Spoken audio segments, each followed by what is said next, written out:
Friends, good morning. એક કહેવત છે ને કે બાળકોને ખવડાયેલું ક્યાંય એળે જતું નથી. મારા ઇન્સ્ટાગ્રામ ઉપર એક ભાઈ છે, તો એમને મને મેસેજ આવ્યો કે મધુબેન, મારે બાળકો માટે કંઈ ખવડાવવું છે અને એમની બેનને કેન્સર છે, એમને પણ નાની ભાણી છે. તો અમે બધા આંગણવાડીનો સ્ટાફ અમારો જે છે બાળકો અમે પ્રાર્થના કરીશું કે એમના બેન સ્વસ્થ થઈ જાય અને જલ્દી સાજા થઈ જાય, અને એમના તરફથી અમારા બાળકોને જે ફ્રૂટ આપ્યું છે તેમનો દિલથી આભાર. થોડું ગીતા બેન ચલો ભાઈએ બાળકો માટે જે ફ્રૂટ મોકલાવ્યું એ બદલ ભાઈનો ખૂબ ખૂબ આભાર, અને એમની બેન જલ્દી સ્વચ્છ થઈ જાય એવી અમે અને અમારા બાળકો એમના માટે પ્રાર્થના કરીશું.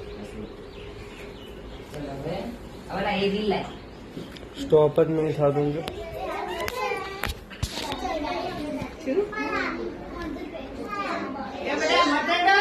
થઈ જાય.